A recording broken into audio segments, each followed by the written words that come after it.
Good day, everyone. So today we shall be diving into very crucial topic: wood defect.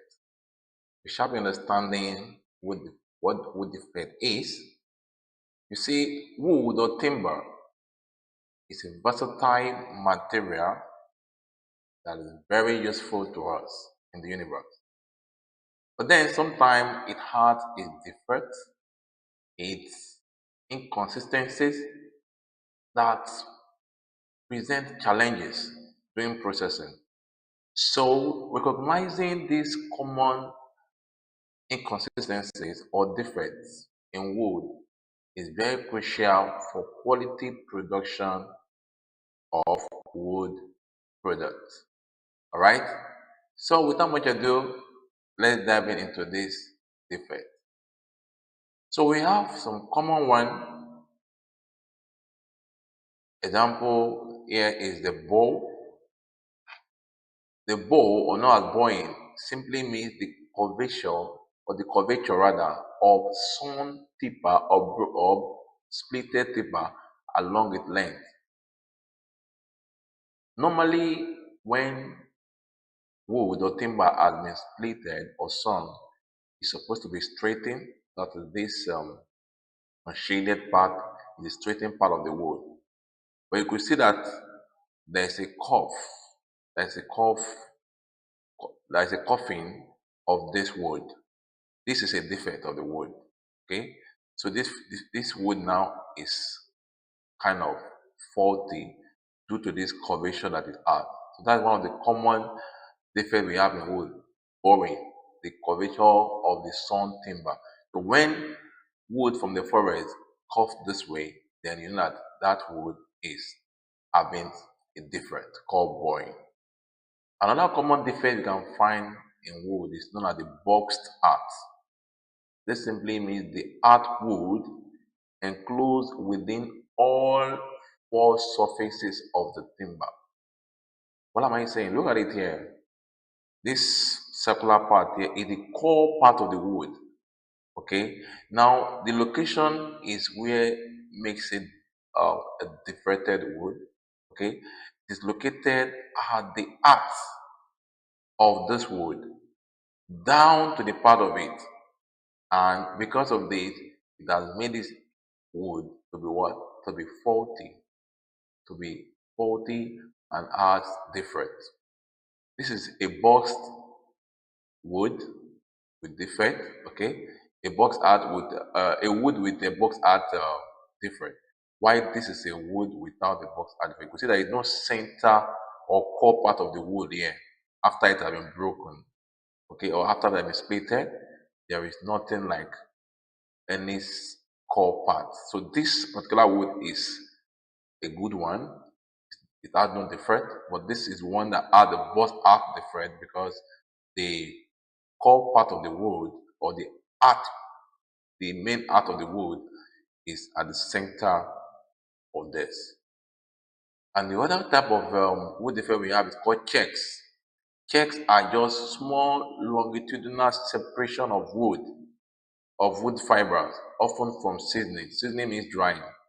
So when you harvest wood or you cut wood from the forest and then decide to dry it, whether with fire or with air, if the wood has defect, you find that the wood will be separating or to be breaking. You see, this is a check. This breakage here or this splitting here is called a check.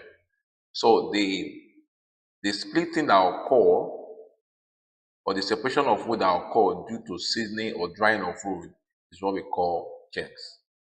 All right. So aside from the first three we have mentioned, we also have what we call compression failures. Compression failures are fractures across the grain.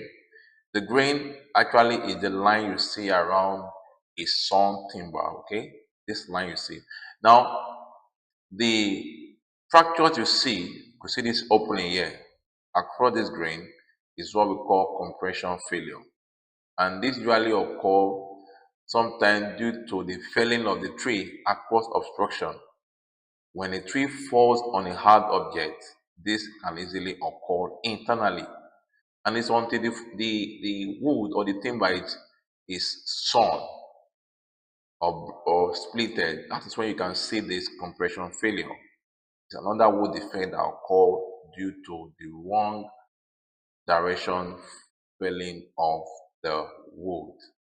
Okay, you cannot easily detect compression failure until the wood is splitted or sawn. Okay, so having said that, let's talk more on this defect.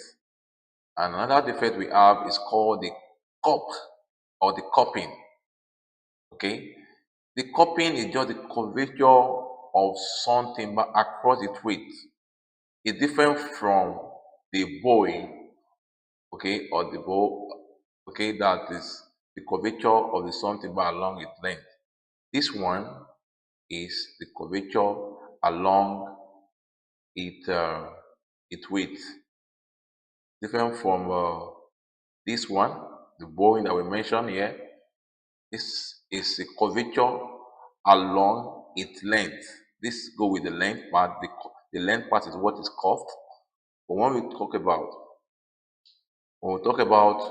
the cupping, that one deals with the curvature along its width. This side here, the width of the wood get curved. That's another difference. So cupping is the opposite of bowing. Then another one is called a diamond or the diamonding. The diamonding is just the distortion of wood leading to a square cross section that becomes diamond shaped. Okay, you see the grains of the wood, forming a form of diamond like you see here. It's another form of defect of wood. It shouldn't be. But when you see this kind of grains, forming a diamond shape, you know that that wood has a defect in it, and it's called diamonding. It's called a diamond or diamonding. All right. So we also have some internal and external separation. The internal separation or breakage that occur in wood are many, but one of them we are looking at is called the honeycomb. Okay, the internal one of the internal checks that occur is called the honeycomb. You can see it here. So these checks develop in the interior part of the wood. It also occurs due to drying too. Okay, when you dry a wood, these internal checks can occur and it will create this honeycomb breakage. You can see. All right. On the other hand, we have what we call the shakes. This one is the external part. The shake usually is at the end part of the wood. You could see. So it's a longitudinal separation of fiber extending to the opposite face or adjoining edge of sawn timber. So usually it's at the edge of a sawn timber or wood. Okay, so that's the difference, but they are both separation of wood, either internally or externally. All right. So we also have other defects called timber warping. Warping also simply means destruction, okay, changing in the shape of wood. The number one type of distortion we might see is called the spring. Okay, this is just the curvature of sawn timber in the plane of its width face. Okay, so you could see this. We have been talking about curvature, we talk about boxing, talk about cupping. Now we're talking about spring.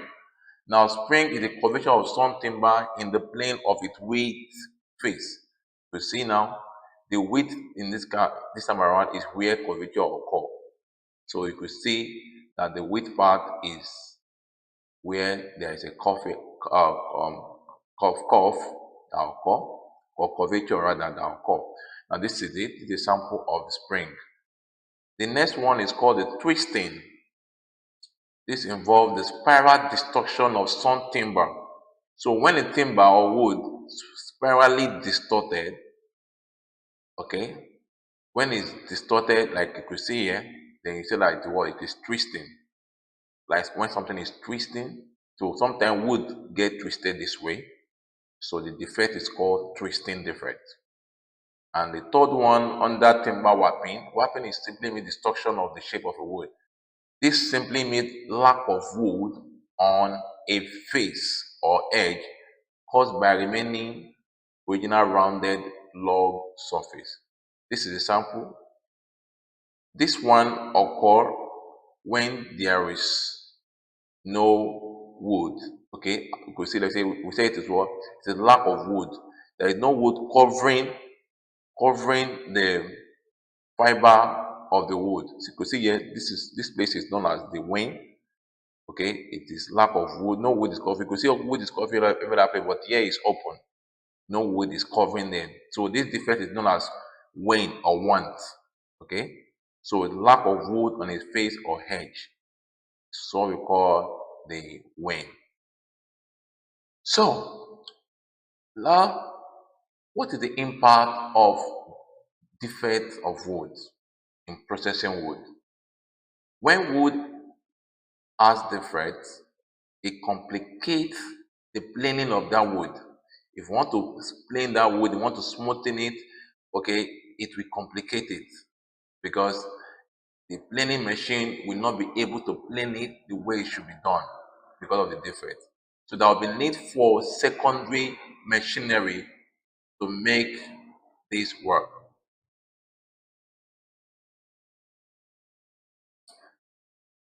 So it is better that one have a defect free timber when working. When wood is having defect, it is difficult to work with such type of wood. All right.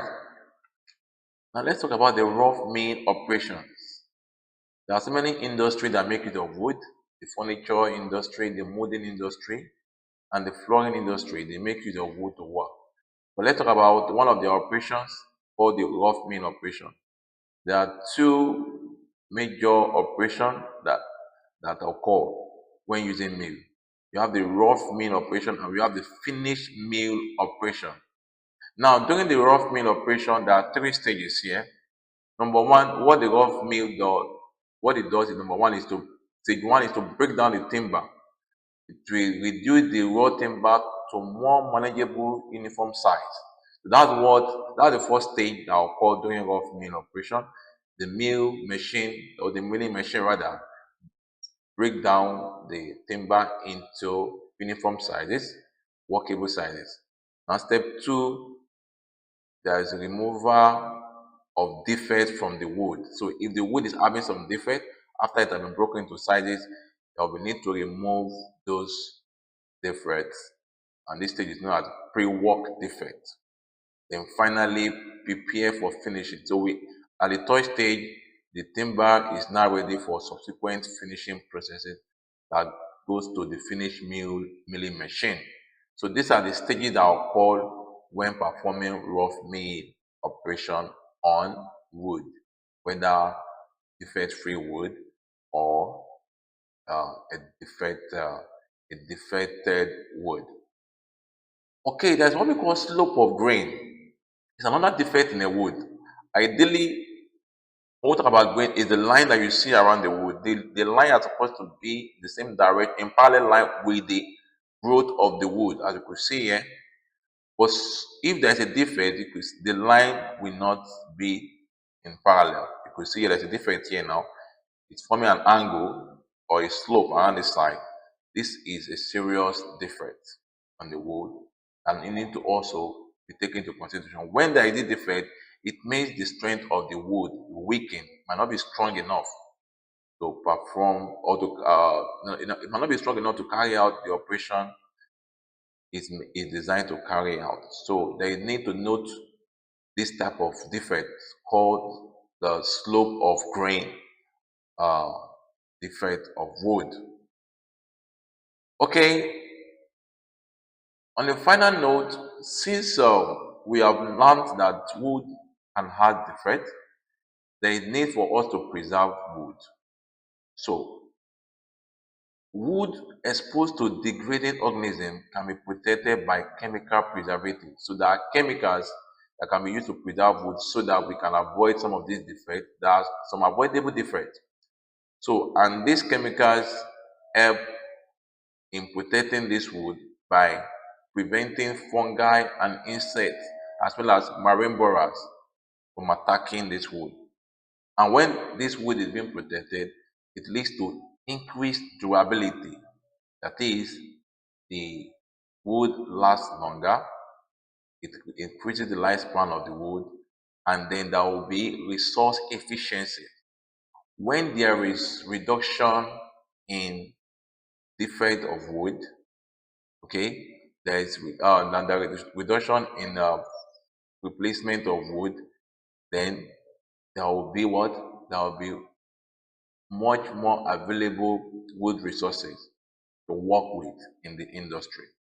Okay, and it will also be conserving the forest resources because when wood are defected, there will be need to go back to the forest and get more wood, which will be reducing the amount of trees in the forest.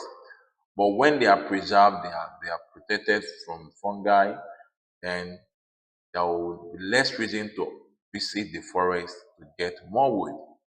All right. So this is where we shall be drawing the curtain today on the defect of wood. I hope you have learned something today. Thank you for watching and have a good day. Bye.